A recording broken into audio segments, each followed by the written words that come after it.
ಒಂದು ಕಾಡಿದೆ. ಆ ಕಾಡಿನಲ್ಲಿ ಜಲಪಾತದ ತರ ನೀರು ಬೀಳ್ತಾ ಇದೆ.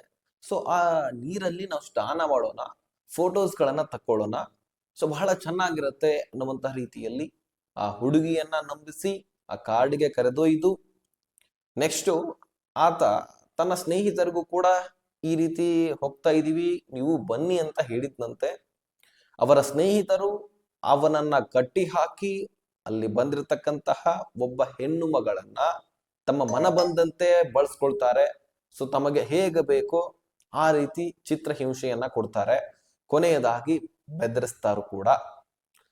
ಸೊ ಹಾಗಾದ್ರೆ ಈ ಘಟನೆ ನಡೆದಿರೋದು ಉತ್ತರ ಪ್ರದೇಶದಲ್ಲಿ, ಚಿತ್ರಕೂಟ ಎಂಬುವ ಜಿಲ್ಲೆ, ಮಾನಿಕ್ಪುರ ಎಂಬುವ ತಾಲೂಕಿನ ವ್ಯಾಪ್ತಿಯಲ್ಲಿ ನಡೆದಿರ್ತಕ್ಕಂತಹ ಘಟನೆ ಇದು. ಆದ್ರೆ ಇದು ಎಲ್ಲ ಹೆಣ್ಣು ಮಕ್ಕಳಿಗೆ ಅನ್ವಯಿಸುತ್ತೆ, ಸ್ಪೆಷಲ್ ಆಗಿ ಯುವಕರನ್ನ ನಂಬುವಂತಹ ಹೆಣ್ಣು ಮಕ್ಕಳಿಗೆ. ಆತ ನನ್ನ ಸ್ನೇಹಿತ ಅಥವಾ ನನ್ನ ಬಾಯ್ ಫ್ರೆಂಡ್, ಅವನು ಏನ್ ಹೇಳಿದ್ರು ನಾನು ಮಾಡ್ತೀನಿ, ಆತ ಆ ರೀತಿ ಏನಿಲ್ಲ, ನನಗೆ ಈ ರೀತಿ ಮಾಡುವಂತಹ ಸಾಧ್ಯತೆನೇ ಇಲ್ಲ, ಬಹಳ ಒಳ್ಳೆಯವನು, ಈ ರೀತಿ ಏನಾದ್ರೂ ನೀವು ನಂಬುತ್ತಾ ಇದ್ರೆ, ಅದರಲ್ಲಿ ಈಗಿನ ಯುವಕರಿಗೆ, ಈಗ ನಡೆದಿರ್ತಕ್ಕಂತಹ ಘಟನೆಯಲ್ಲಿ ಕೇವಲ 18 ವರ್ಷದ ಯುವಕ ಆತ. ಅದೆಂತಹ ಘಟನೆ ನಡೀತು, ಆ ಘಟನೆ ಬಯಲಿಗೆ ಹೇಗೆ ಬಂತು, ಈ ಪ್ರಕರಣದಲ್ಲಿ ಯಾರ್ಯಾರು ಇದ್ದಾರೆ, ಎಲ್ಲ ವಿಷಯವನ್ನು ಕೂಡ ನಿಮ್ ಮುಂದೆ ಹಂಚ್ಕೊಳ್ತೀನಿ. ನಾನು ಹೇಳ್ತಕ್ಕಂತಹ ಮಹಿಳೆಯರು, ಅದೇ ರೀತಿಯಾಗಿ ಹೆಣ್ಣು ಮಕ್ಕಳು, ಶಾಲೆ ಕಾಲೇಜ್ಗೆ ಹೋಗ್ತಾ ಇರುವಂತವರು, ಯುವಕರ ಮೇಲೆ ನಂಬಿಕೆ ಇಟ್ಟಂತವರು ಈ ವಿಡಿಯೋನ ಗಮನಿಸಲೇಬೇಕು. ಸಾಧ್ಯವಾದ್ರೆ ವಿಡಿಯೋನ ಕೊನೆವರೆಗೂ ವಾಚ್ ಮಾಡಿ, ಚಾನಲ್ಗೆ ಸಬ್ಸ್ಕ್ರೈಬ್ ಮಾಡಿ. ಬನ್ನಿ ಹಾಗಾದ್ರೆ ಈ ಕೇಸ್ನ ಬಗ್ಗೆ ಸಂಪೂರ್ಣ ಮಾಹಿತಿಯನ್ನ ತಿಳಿದುಕೊಳ್ಳೋಣ. ಸ್ನೇಹಿತರೆ, ಘಟನೆ ನಡೆದಿರೋದು ಉತ್ತರ ಪ್ರದೇಶದ ಚಿತ್ರಕೂಟ ಎಂಬುವ ಜಿಲ್ಲೆ, ಅಲ್ಲಿ ಮಾನಿಕ್ಪುರ ಎನ್ನುವಂತಹ ಪ್ರದೇಶ. ಸೊ ಆ ಪ್ರದೇಶದಲ್ಲಿ ಈ ಘಟನೆ ನಡೆದಿರ್ತಕ್ಕಂಥದ್ದು. ಸೊ ಇದು ಜುಲೈ 13ನೇ ತಾರೀಕು ನಡೆದಿರ್ತಕ್ಕಂಥದ್ದು. ಮತ್ತು ಈತನ ಹೆಸರು ಜಿನ್ನು ಕೋಲ್ ಅಂತ, ಕೇವಲ 18 ವರ್ಷದ ಬಾಲಕ. ಈ ಬಾಲಕಿಯ ಹೆಸರನ್ನ ಇಲ್ಲಿ ಮೆನ್ಷನ್ ಮಾಡಿಲ್ಲ, ಯಾಕಂದ್ರೆ ಮುಂದಿನ ಜೀವನ, ಆಕೆಯ ಕರಿಯರ್ ಇದೆಲ್ಲವೂ ಕೂಡ ಹಾಳಾಗಬಾರ್ದು. ಸೊ ಅದಕ್ಕಾಗಿ ಆಕೆಗೆ ಒಂದು ಹೆಸರು ಇಟ್ಬಿಡೋಣ ನಾವು, ಸಂಗೀತ ಅಂತ. ಸೊ ಈ ಸಂಗೀತಾಳನ್ನ ಈ ಚಿನ್ನು ಕೋಲಮನು ಎಷ್ಟೊಂದು ನಂಬಿಸಿಬಿಟ್ಟಿದ್ದಾನಂದ್ರೆ, ಆಕೆ ಅವನು ಏನ್ ಹೇಳಿದ್ರು ಮಾಡ್ತಾ ಇದ್ರು, ಅವಳು ಎಲ್ಲಿಗ್ ಬೇಕಾದ್ರೂ ಅವನು ಕರೆದ್ರೆ ಹೋಗ್ಬಿಡ್ತಾ ಇದ್ರು. ಸೊ ಕಣ್ಣು ಮುಚ್ಚಿ ಹೋಗ್ತಾ ಇದ್ರು. ಸೊ ಈಗ್ಲೂ ಕೂಡ ಆಗಿರೋದು ಅದೇ. ಆತ ಹೇಳ್ತಾನೆ, ಈ ಮಾನಿಕ್ಪುರ ಮಾರಕಂಡೆ ರಸ್ತೆಯ ಜಾರಿ ರೈಲ್ವೆ ಕ್ರಾಸ್ ನ ಬಳಿ ಇರ್ತಕ್ಕಂತಹ ಒಂದು ಅರಣ್ಯ ಪ್ರದೇಶ, ಅದರ ನಡುವೆ ಒಂದು ಸುಂದರವಾದ ಜಲಪಾತವಿದೆ, ಹಾಗೂ ಚಿಕ್ಕ ಡ್ಯಾಮ್ ಕೂಡ ಅಲ್ಲಿ ಇದೆ. ಅಲ್ಲಿಗೆ ಹೋಗಿ ನಾವು ಸ್ನಾನ ಮಾಡ್ಕೊಂಡು ಬರೋಣ, ಫೋಟೋಸ್ ಗಳನ್ನು ಕೂಡ ತೆಕ್ಕೊಳ್ಳೋಣ ಅನ್ನುವಂತಹ ರೀತಿಯಲ್ಲಿ ಆಕೆಗೆ ಹೇಳ್ತಾನೆ. ಸೊ ಆಕೆ ಇವನು ಏನ್ ಹೇಳಿದ್ರು ಕೂಡ ನಂಬ್ತಾ ಇದ್ರು, ಅಷ್ಟೊಂದು ಕ್ಲೋಸ್ ಅಂತೆ, ಅಷ್ಟೊಂದು ಒಳ್ಳೆಯ ಸ್ನೇಹಿತ ಅಂತ ನಂಬಿ ಬಿಟ್ಟಿರ್ತಾಳೆ. ಇದು ಲವ್ ಅಲ್ಲ, ಮತ್ತು ಸ್ನೇಹಿತೆ ಮಾತ್ರ. ಅಷ್ಟು ನಂಬಿಕೆಯನ್ನ ಇಟ್ಟಿದ್ರು, ಅವನೇನ್ ಹೇಳಿದ್ರು ಕೇಳ್ತಾ ಇದ್ರು, ಕಣ್ಣು ಮುಚ್ಚಿ ಕೂಡ ಹೋಗ್ತಾ ಇದ್ರು. ಸೊ ಅಷ್ಟು ನಂಬಿದ ಆತ ಈಕೆಯ ಸ್ನೇಹವನ್ನ ದುರುಪಯೋಗ ಪಡಿಸ್ಕೊಂಡ್ ಬಿಡ್ತಾನೆ. ಅಲ್ಲಿಗೆ ಹೋಗ್ತಾರೆ. ಪಾಪ ಆ ಸಂಗೀತಾಳಿಗೆ ಏನ್ ಗೊತ್ತು, ಆಕೆಯ ಬೆನ್ನು ಹಿಂದೆ ಒಂದು ಸಜ್ಜು ಕಾದಿತ್ತಂತ. ಈ ಜಿನ್ನು ಕೋಲ್ ಏನ್ ಮಾಡ್ತಾನೆ, ತನ್ನ ಸ್ನೇಹಿತರಿಗೆ ಮೊದಲೇ ಹೇಳ್ಬಿಟ್ಟಿರ್ತಾನೆ, ಆಕೆಯನ್ನ ಕರ್ಕೊಂಡು ಆ ಡ್ಯಾಮ್ ನ ಬಳಿ ಬರ್ತಾ ಇದ್ದೀನಿ, ಸೊ ನೀವು ಕೂಡ ಬಂದ್ ಬಿಡಿ ಅನ್ನುವಂತಹ ರೀತಿಯಲ್ಲಿ ಹೇಳಿ ಒಂದು ಸಂಚನ್ನ ರೂಪಿಸಿರ್ತಾರೆ. ಆತ ಕರ್ಕೊಂಡು ಹೋಗ್ತಾನೆ, ಅವರು ಕೂಡ ಆ ಡ್ಯಾಮ್ ನ ಬಳಿ ಬಂದು ತಲುಪ್ತಾರೆ. ಸೊ ಅವರ ಹೆಸರನ್ನ ನಾನು ಹೇಳ್ತೀನಿ, ಕೇಳಿಸ್ಕೊಳ್ಳಿ. ಅಖಿಲೇಶ್ 19 ವರ್ಷದವನು, ಇನ್ನು 22 ವರ್ಷದ ಪಟೇಲ್ ಅಂತ, ಪಡೇಲ್ ಅಂತ, ಇನ್ನು 24 ವರ್ಷದ ಲಲ್ಲು ಅಂತ, ಇಲಿಯಾಸ್ ಲಾಲಾ ಅಂತಾನು ಕೂಡ ಕರೀತಾರಂತೆ. ಸೊ ಇವ್ರ ಹೆಸರು ಕೇಳಿ ಯಾವ ರೀತಿಯಾಗಿದ್ದಾವೆ, ಆ ಕಡೆ ಇದೇ ರೀತಿ ಹೆಸರಿರ್ತವೆ. ಸೊ ಇವರೆಲ್ಲರೂ ಕೂಡ ಆ ಡ್ಯಾಮ್ ನ ಬಳಿ ಹೋಗಿ ತಲುಪ್ತಾರೆ. ಆ ಸಮಯ ಮಧ್ಯಾಹ್ನದ ವೇಳೆ. ಆ ಸಮಯದಲ್ಲಿ ಯಾರು ಕೂಡ ಆ ಕಾಡಿನಲ್ಲಿ ಇರೋದಿಲ್ಲ. ಅದನ್ನೆಲ್ಲವೂ ಕೂಡ ಈ 3 ಜನ ಗಮನಿಸ್ಕೊಂಡು, ಸುತ್ತಮುತ್ತ ನೋಡ್ಕೊಂಡು, ಆ ಪೊದೆ ಒಳಗೆ ಅಡಗಿಕೊಂಡು ಕುಂತಿರ್ತಾರೆ. ಸೊ ಜಿನ್ನು ಕೋಲ್ ಮತ್ತು ಸಂಗೀತ ಅಂತ ಹೆಸರು ಬಳಸ್ತಾ ಇದ್ದೀನಿ, ಆಕೆಯನ್ನ ಕರ್ಕೊಂಡು ಬಂದಿರ್ತಾನಲ್ವಾ. ಆ ಸಮಯದಲ್ಲಿ ಏನ್ ಮಾಡ್ತಾರೆ, ಈ 3 ಜನ ಆಕೆಯ ಮೇಲೆ ಅಟ್ಯಾಕ್ ಮಾಡ್ಬಿಡ್ತಾರೆ. ಸೊ ಆಕೆಯನ್ನ ಗಟ್ಟಿಯಾಗಿ ಹಿಡ್ಕೊಳ್ತಾರೆ. ಈ ಜಿನ್ನು ಕೋಲ್ ಸುಮ್ನೆ ಕೂಗಾಡುವ ತರಹ ನಾಟಕ ಮಾಡ್ತಾನೆ. ಈತನಿಗೂ ಕೂಡ ಮೊದಲೇ ಈ ಸಂಚು ಗೊತ್ತಿರತ್ತೆ. ಆಕೆಯ ದುಪ್ಪಟ್ಟನಿಂದ ಈ ಜಿನ್ನು ಕೋಲ್ನನ್ನ 3 ಜನ ಕಟ್ಟಿ ಹಾಕ್ತಾರೆ. ಆಕೆಗೆ ನಂಬಬೇಕಾಕಿ.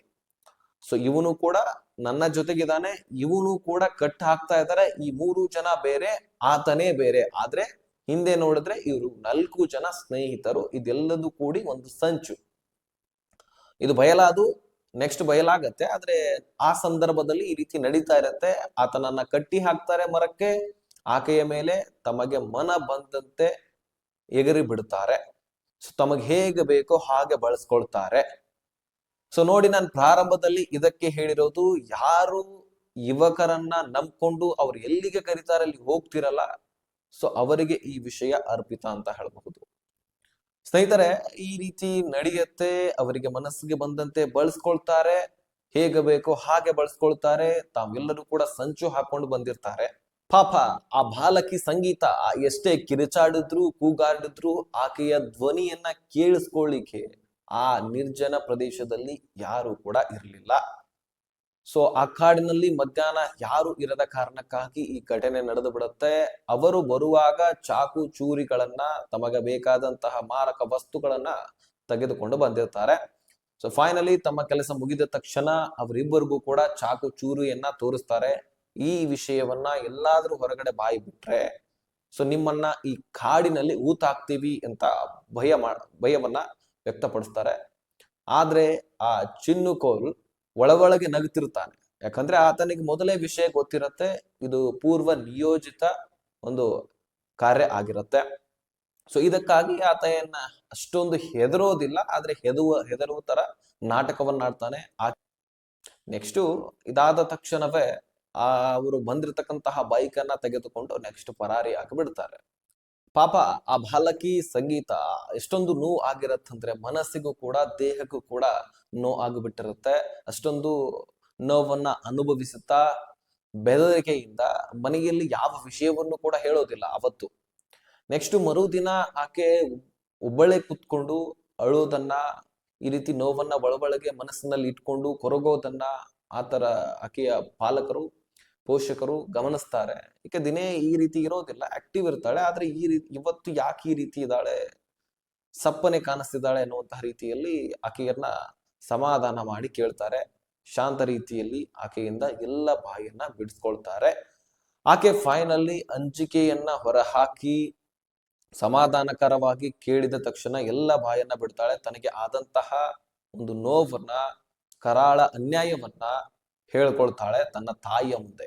ಇದನ್ನ ಕೇಳಿದ ತಾಯಿಗೆ ಒಂದು ಕ್ಷಣ ಇದು ಕನಸೋ ನನಸೋ ಏನು ಕೂಡ ಗೊತ್ತಾಗುತ್ತಿಲ್ಲ. ತುಂಬಾನೇ ಅವರು ಕೂಡ ಗಾಬರಿ ಆಗ್ಬಿಡ್ತಾರೆ. ಸೊ ಈ ರೀತಿ ಆಯ್ತಲ್ಲ ಅನ್ನುವಂತಹ ಮನಸ್ಸಿಗೆ ನೋವು ಕೂಡ ಆಗತ್ತೆ. ಆದ್ರೆ ಹೆದರಲಿಲ್ಲ, ಬೆದರಲಿಲ್ಲ. ಇದು ಹೀಗೆ ಬಿಟ್ರೆ ಇದು ಮುಂದುವರಿಯುತ್ತೆ. ನೆಕ್ಸ್ಟ್ ಮತ್ತೊಂದು ಸಾರಿಗೂ ಕೂಡ ಈ ರೀತಿ ಅವರು ಮಾಡಬಹುದು, ಅಥವಾ ಇನ್ನೊಬ್ಬ ಹೆಣ್ಣು ಮಕ್ಕಳಿಗೂ ಕೂಡ ಈ ರೀತಿ ಮಾಡಬಹುದು ಅಂತ ಅವರು ಸುಮ್ಮನೆ ಕುಂಡಿರ್ಲಿಲ್ಲ. ಸೊ ನೆಕ್ಸ್ಟ್ ಡೇನೆ ಈ ಜುಲೈ 15ನೇ ತಾರೀಕು ಅವರ ವ್ಯಾಪ್ತಿಯಲ್ಲಿ, ಮಾನಿಕ್ಪುರದ ವ್ಯಾಪ್ತಿಯಲ್ಲಿ ಬರ್ತಕ್ಕಂತಹ ಪೊಲೀಸ್ ಠಾಣೆಗೆ ದೂರನ್ನ ದಾಖಲು ಮಾಡ್ತಾರೆ. FIR ಕೂಡ ಆಗತ್ತೆ. ಪೊಲೀಸರು ತಕ್ಷಣವೇ ಆಕ್ಟಿವ್ ಆಗ್ತಾರೆ. ಯಾಕಂದ್ರೆ ಇಂತಹ ಕೇಸ್ನಲ್ಲಿ ಬಹಳ ಡಿಲೇ ಕೂಡ ಮಾಡುವ ಹಾಗಿಲ್ಲ. ಆ ಯುವಕರು ಕೂಡ ಏನು ಆಗಿಲ್ಲ, 2 ದಿನ ಕಳೆದು ಹೋಗಿದೆ, ಆಕೆ ಏನ್ ಬಾಯಿ ಬಿಟ್ಟಿಲ್ಲ, ಈ ರೀತಿ ಅನ್ನುವಂತಹ ರೀತಿಯಲ್ಲಿ ಅವರು ಕೂಡ ಆರಾಮಾಗಿ ಇದ್ದಿರ್ತಾರೆ. ಆ ಪೊಲೀಸ್ ಠಾಣೆಯ ವ್ಯಾಪ್ತಿಯಲ್ಲಿ ಬರ್ತಕ್ಕಂತಹ ವರಿಷ್ಠ ಅಧಿಕಾರಿ ಅರುಣ್ ಕುಮಾರ್ ಸಿಂಗ್ ಅವರು ತನ್ನದ ಬೇಕಾದಂತಹ ಒಂದು ತಂಡವನ್ನ ರೂಪಿಸಿ ತಕ್ಷಣವೇ ಆ ಒಂದು ಕಿಡಿಗೇಡಿಗಳನ್ನ, ಆರೋಪಿಗಳನ್ನ ಒಂದು ಹಿಡಿಲಿಕ್ಕೆ ಗಾಳವನ್ನ ಬೀಸ್ತಾರೆ. ಸೊ ಪ್ರಾರಂಭದಲ್ಲಿ ಈ ಚಿನ್ನು ಕೋಲ್ನನ್ನ ಒಂದು ಬಂಧಿಸಲಾಗತ್ತೆ. ಆತ ಏನು ಮಾಡಿಲ್ಲ ರೀತಿಯಲ್ಲಿ ವ್ಯಕ್ತಪಡಿಸ್ತಿರ್ತಾನೆ. ಯಾಕಂದ್ರೆ ಆ ಹುಡುಗಿಗೂ ಕೂಡ ಗೊತ್ತಿರುತ್ತೆ ಈತ ಏನು ಮಾಡಿಲ್ಲ, ಆ 3 ಜನ ಮಾತ್ರ ಅಪರಾಧಿಗಳು ಎನ್ನುವಂತಹ ರೀತಿಯಲ್ಲಿ ಈತ ನಾಟಕ ಮಾಡಿರ್ತಾನೆ. ಸೊ ಹೀಗಾಗಿ ಪ್ರಾರಂಭದಲ್ಲಿ ಈತನ್ನ ವಿಚಾರಿಸ್ತಾರೆ ಸಮಾಧಾನವಾಗಿ. ಆದ್ರೆ ಆತ ಬಾಯಿ ಬಿಡುವಂತಹ ಸಂದರ್ಭದಲ್ಲಿ ಹೆದರೋದು ಅಥವಾ ಸುಳ್ಳು ಹೇಳೋದು ಇದೆಲ್ಲವೂ ಕೂಡ ಪೊಲೀಸರಿಗೆ ಅನುಮಾನ ಉಂಟಾಗುತ್ತೆ. ಆದ ಕಾರಣಕ್ಕಾಗಿ ಪೊಲೀಸರು ತನ್ನದೇ ಆದಂತಹ ಒಂದು ವಿಚಾರಣೆ ನಡೆಸಿದಾಗ ಲಾಠಿ ಚಾರ್ಜ್ ನ ಮುಖಾಂತರ ಅಂತ ಹೇಳಬಹುದು. ನಂತರ ಬಾಯಿ ಬಿಡ್ತಾನೆ, ನೋಡಿ ಈ ರೀತಿ ಮಾಡಿದೀನಿ, ನಾನೇ ಇದರ ಮಾಸ್ಟರ್ ಮೈಂಡ್ ಅಂತ ಒಪ್ಕೊಳ್ತಾನೆ. ನಂತರ ಈ 3 ಜನ ಬಾಲಕರ ಹೆಸರುಗಳನ್ನು ಕೂಡ ಬಾಯಿ ಬಿಡ್ತಾನೆ. ಆತ ಬಾಯಿ ಬಿಟ್ಟ ತಕ್ಷಣವೇ ಅಖಿಲೇಶ್ 19 ವರ್ಷದ ಯುವಕನನ್ನ ಪೊಲೀಸರು ರೈಲ್ವೆ ಸ್ಟೇಷನ್ ನ ಬಳಿ ಬಂಧಿಸ್ತಾರೆ. ಆತನ ಬಳಿ ಇರ್ತಕ್ಕಂತಹ HF ಡಿಲೆಕ್ಸ್ ಬೈಕ್ ಜೊತೆಗೆ ಆತನ ಮೊಬೈಲ್ ಗಳನ್ನ ಕಸಿದುಕೊಳ್ಳಲಾಗತ್ತೆ. ಇನ್ನು ಉಳಿದಂತಹ ಇಬ್ಬರು ಬಾಲಕರಾದಂತಹ ಪಟೇಲ್ ಹಾಗೂ ಲಲ್ಲಾ ಎನ್ನುವಂತಹ ಯುವಕ, ಸೊ ಇವರಿಬ್ಬರು ಕೂಡ ಪೊಲೀಸರ ಕಣ್ಣು ತಪ್ಪಿಸಿ ಪರಾರಿ ಆಗಿದ್ದಾರೆ. ಸೊ ಅವರನ್ನು ಕೂಡ ಈಗ ಶೋಧನೆ ಕಾರ್ಯ ನಡೀತಾ ಇದೆ, ಅವರನ್ನು ಕೂಡ ಹುಡುಕಾಟ ನಡೀತಾ ಇದೆ. ಅವರು ಕೂಡ ಸಿಕ್ಕ ತಕ್ಷಣವೇ ಕಠಿಣ ಕ್ರಮವನ್ನ ಕೈಗೊಂಡು ಅವರ ಮೇಲೆ ಯಾವ ಕೇಸ್ಗಳು ಫಿಟ್ ಆಗತ್ತೋ ಅವುಗಳನ್ನ ಹಾಕಿ ಅವರನ್ನ ಜೈಲಿಗೆ ಅಡ್ತೀವಿ ಎನ್ನುವಂತಹ ಭರವಸೆಯನ್ನ ಆ ಸಂತ್ರಸ್ತೆಯ ಸಂಗೀತಾಳ ಕುಟುಂಬಕ್ಕೆ ಭರವಸೆಯನ್ನ ಅಲ್ಲಿಯ ಪೊಲೀಸರು ಕೊಟ್ಟಿದ್ದಾರೆ. ಸೊ ಈ ರೀತಿ ಘಟನೆಗಳು ನಡೀತಾ ಇದ್ದಾವೆ ಸ್ನೇಹಿತರೆ. ಮತ್ತು ಆ ಸಂಗೀತಾಳನ್ನು ಕೂಡ ಆಸ್ಪತ್ರೆಗೆ ದಾಖಲೆ ಕೂಡ ಮಾಡಿದ್ದಾರೆ. ಆಕೆಗೆ ಬೇಕಾದಂತಹ ಚಿಕಿತ್ಸೆಯನ್ನ ನಡೆಸ್ತಾ ಇದ್ದಾರೆ. ಸದ್ಯಕ್ಕೆ ಈ ರೀತಿ ಘಟನೆ ನಡೆದಿದೆ. ಈ ರೀತಿ ಎಲ್ಲಿ ಬೇಕಾದ್ರೂ ಕೂಡ ಘಟನೆ ನಡೆಯುವಂತಹ ಸಾಧ್ಯತೆಗಳು ಇರ್ತವೆ. ಯಾರಿಗ್ ಗೊತ್ತು ಯಾರ ಜೀವನದಲ್ಲಿ ಈ ರೀತಿ ದುರಂತಗಳು ಆಗತ್ತೆ ಅಂತ. ಸೊ ಅದಕ್ಕಾಗಿ ನಿಮ್ಮ ಎಚ್ಚರಿಕೆಯಲ್ಲಿ ನೀವಿರಬೇಕು. ಸೊ ಹೆಣ್ಮಕ್ಳಿಗೆ ಸ್ಪೆಷಲ್ ಆಗಿ ಈ ವಿಡಿಯೋನ ಶೇರ್ ಮಾಡ್ಬೇಕು ನೀವು. ಸೊ ನಂಬಿಕೆಯಲ್ಲಿ ದ್ರೋಹ ಇದೆಯಾ ಅನ್ನುವಂಥದ್ದು ಕೂಡ ನೀವೇ ತಿಳ್ಕೊಳ್ಬೇಕಾಗತ್ತೆ. ಆತ ನಮ್ಮಿಂದ ಏನ್ ಬಯಸ್ತಾ ಇದ್ದಾನೆ, ನಮ್ಮ ಜೊತೆಗೆ ಇಷ್ಟೊಂದು ಕ್ಲೋಸ್ ಇದ್ದಾನಂದ ಬಳಿಕ ಏನಾದ್ರೂ ಬಯಸ್ತಾ ಇದ್ದಾನ ಅಥವಾ ಇಲ್ವಾ, ಅಥವಾ ಎಲ್ಲಿ ಬೇಕಾದ್ರೂ ಕರೆದು ಹೋಗ್ಬಿಡೋದು, ಈ ರೀತಿ ಮಾಡ್ಲಿಕ್ಕೆ ಹೋಗ್ಬೇಡಿ. ಎಲ್ಲಿ ಹೋಗ್ತಾ ಇದ್ರು ಮನೆಯಲ್ಲಿ ಹೇಳಿ, ಯಾರಾದ್ರೂ ಕರೆದುಕೊಂಡು ಹೋಗಿ ಜೊತೆಗೆ. ಸುಮ್ನೆ ಹೋಗೋದು, ಮನೆಯಲ್ಲಿ ಕೂಡ ಹೇಳೋದಿಲ್ಲ, ಕೇಳೋದಿಲ್ಲ, ಈ ರೀತಿ ಮಾಡಿದಾಗ ಇಂತಹ ದುರಂತಗಳು ಆಗುತ್ತವೆ. ಸೊ ಆವಾಗ ಮನೆಯವರು ನಿಮ್ಮ ಸಾಕಿ ಸಲಹಿರ್ತಾರೆ, ಆವಾಗ ಅವರು ಏನ್ ಉತ್ತರ ಕೊಡ್ಬೇಕು ಹೇಳಿ. ಸೊ ಈ ರೀತಿ ಘಟನೆ ನಡೀತಾ ಇರತ್ತೆ. ಅದಕ್ಕಾಗಿ ನಿಮ್ಮ ಎಚ್ಚರಿಕೆಯಲ್ಲಿ ನೀವಿರಿ. ಓಕೆ, ಸೊ ಈ ಇನ್ಫಾರ್ಮೇಶನ್ ನಿಮ್ ಮುಂದೆ ಇಟ್ಟಿದ್ದೀನಿ. ಈ ವಿಡಿಯೋ ಕುರಿತಾಗಿ ನಿಮ್ಮ ಅನಿಸಿಕೆ ಏನು ಅನ್ನುವಂಥದ್ದನ್ನ ಕಮೆಂಟ್ ಮಾಡಿ. ಆದಷ್ಟು ಎಲ್ಲ ಹೆಣ್ಣು ಮಕ್ಕಳಿಗೆ, ಪೋಷಕರಿಗೆ ಈ ವಿಷಯವನ್ನ ಶೇರ್ ಮಾಡಿ.